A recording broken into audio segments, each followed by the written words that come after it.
Greetings to everyone. In this session, we will be discussing list of important session of Indian National Congress. Okay.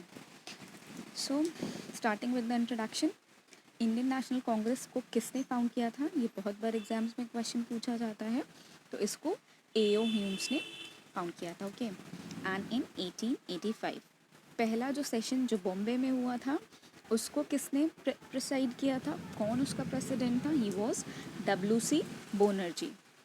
Session ज़्यादातर क्या होता था कि उसका एक पर्टिकुलर टाइम होता था और at the end of the year ज़्यादातर होता था. ओके. बट स्पेशल सेशंस होते थे जब कोई ऐसी ज़रूरत आ पड़ती थी. अभी हम देखेंगे. Okay. Next will be directly talking about the sessions. Here is year, here is the place and here is कि किसने किसने प्रिसाइड किया था, प्लस क्या क्या यहाँ पर इम्पॉर्टेंट चीज़ें हमें देखने को मिलेंगी. ओके. सो पहले क्या है, 1885 में जब बॉम्बे में हुआ था तब डब्ल्यू.सी. बनर्जी ने किया था. 1886 में कैलकाटा में हुआ था एंड दादा भाई नौरोजी थे. दादा भाई नौरोजी सबसे एल्डरली पर्सन थे, आपको पता ही होगा, और सिर्फ वही थे जो अकेले ब्रिटिश काउंसिल में नॉमिनेट किए गए थे because he was such a literate person, such an educated person. 1893 में लाहौर में हुआ था, उसको भी दादा भाई नौरोजी ने किया था. 1906 दैट इज सूरत स्प्लिट जब हुआ था तब वो कैलकाटा में हुआ था, उसको भी दादा भाई नौरोजी ने ही किया था. 1887 it was held in Madras and it was presided by Badruddin Tayyab and he was the first Muslim president. ये सब छोटे छोटे points, these are generally asked in our one day exams. Okay. 1888 में इलाहाबाद में हुआ था and this was presided by George Yule और वो फर्स्ट इंग्लिश प्रेसिडेंट थे. रिमेंबर फर्स्ट इंग्लिश प्रेसिडेंट हमारे कौन थे? George Yule. ओके. नाउ 1889 में जब हुआ था it was held in Bombay and it was presided by sir William Wedderburn. 1890 में it was held in Calcutta and it was presided by sir Firoz S Mehta. 1895 में पूना में हुआ था और दोनों बार 1902 में अहमदाबाद में हुआ था और दोनों बार किसने प्रिसाइड किया था? एस.एन. बैनर्जी ने. 1905 में बनारस में हुआ था और जी.के. गोखले ने इसे प्रिसाइड किया था. एक और चीज़ मैं आपको बताना चाहूँगी इसमें कि अगर कहीं पर भी किसी भी जगह पर अगर कहीं पर भी हो रहा है तो जो भी उसका प्रेसिडेंट होता था वो उस जगह को बिलोंग नहीं करना चाहिए. इस वजह से एक कंट्रोवर्सी भी पैदा हो गई थी. तो गांधी जी का मतलब लोग वो करने लगे थे, उनको मतलब स्प्लिट हो गए थे. कुछ लोग गांधी जी के साइड और कुछ लोग द अदर पार्टी के साइड हो गए थे. तो ये होता था कि अगर कहीं पर भी प्रेसिडेंट बनना है तो वो उस जगह का नहीं होना चाहिए जहाँ पर मीटिंग स्टैब्लिश हो रही है. Okay. So we have done till G K. Gokhale. Now 1907 में सूरत में हुआ था and it was presided by Ras Bihari Ghosh. यहीं पर ऐसा कंट्रोवर्सी हुई थी. 1908 में मद्रास में हुआ था and that was also presided by Ras Bihari Ghosh. 1909 में this was held in Lahore by M Malviya.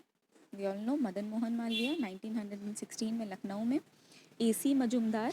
वहाँ पर क्या हुआ था कि कांग्रेस का रीयूनियन हो गया था. जो हमारे मॉडरेट्स एंड एक्सट्रीमिस्ट्स थे जो क्या हो गए थे, स्प्लिट कर गए थे, वो क्या यहाँ पर इन्होंने दोबारा से यूनियन हो गया था उनको. कि 1917 में कैलकाटा में हुआ था और वो एनी बेसेंट द्वारा प्रिसाइड किया गया था.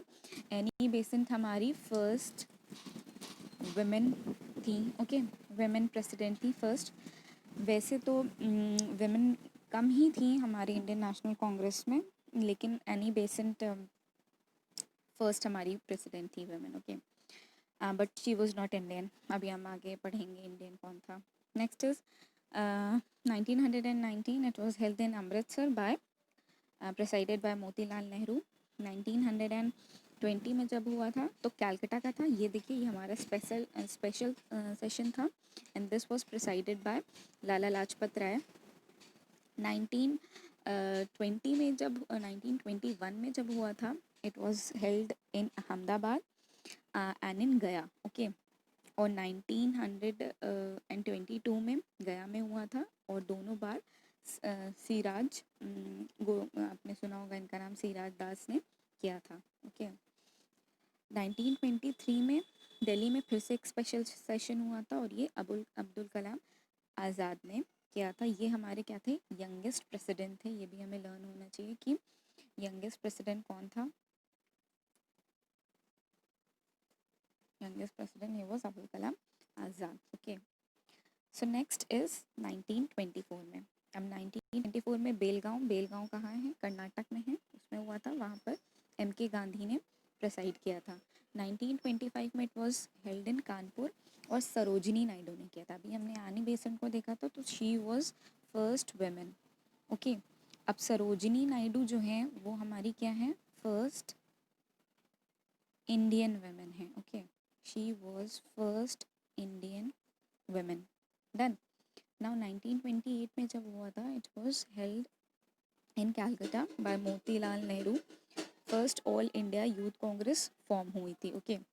जो अभी भी यूथ कांग्रेस एग्जिस्ट करती है, तो पहली बार जो फॉर्म हुई थी वो 1928 में हुई थी। 1929 में it was held in Lahore by Jawaharlal Nehru, और यहाँ पर पूर्ण स्वराज जो है पास हुआ था।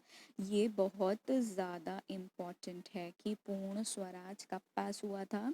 It was passed in 1929 in Lahore session by Jawaharlal Nehru, okay. So 1931 में कराची सेशन हुआ था। कराची सेशन क्या हुआ था, वल्लभ भाई पटेल ने प्रिसाइड किया था। यहाँ पे resolution on fundamental right and national economic programme NEP pass हुआ था, ओके। आगे भी हम लोग इसको देखेंगे कैसे करना है इसे।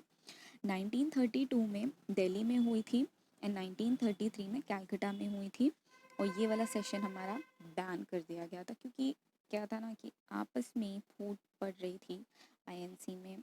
अभी हम लोग जब हिस्ट्री पूरा पढ़ेंगे देन वी विल सी, और इस वजह से ये सेशन बैन कर दिया गया था।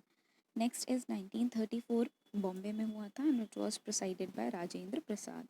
1936 में लखनऊ में हुआ था, it was presided by JL Nehru. 1937 में फैजपुर, ये भी JL नेहरू ने किया था, और पहला सेशन ऐसा था जो कि एक विलेज में हुआ था, ओके।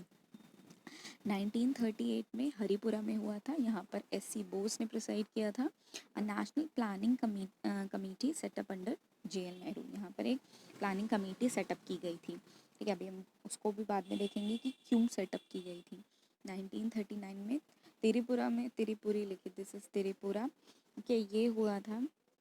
SC बोस इसका भी प्रेसिडेंट थे, was re-elected but had to resign due to protest by Gandhiji, as Gandhiji supported Dr. Patabi Sitaramaiya. Rajendra Prasad was reappointed in his place. Okay, so ये थोड़ी कंट्रोवर्सी हो गई थी यहाँ पर। अगेन 1940 में रामगढ़ में हुआ था, और अबुल कलाम आज़ाद थे इसके। 1946 में मेरठ में हुआ था, एंड आचार्य JB कृपलानी थी। 1948 में जयपुर में हुआ था, और इसके डॉक्टर पट्टाभी सीतारमैया थे, okay. So this were the list of important sessions, और जो भी मैंने साइड में इसमें लिखा हुआ है, it is very much important to learn, ठीक है। इसको याद करना है, और ये एग्ज़ाम्स में पूछे जाते हैं, भले वो मैच द कॉलम करा के आपको पूछ लें या किसी तरीके से भी पूछ लें, but they ask, okay. So it's better that you learn, और या तो अंडरस्टैंड ही कर लें तो ज़्यादा बेहतर होगा, okay. Thank you so much. If you like this video, then please give me a thumbs up, and please subscribe. Thank you so much.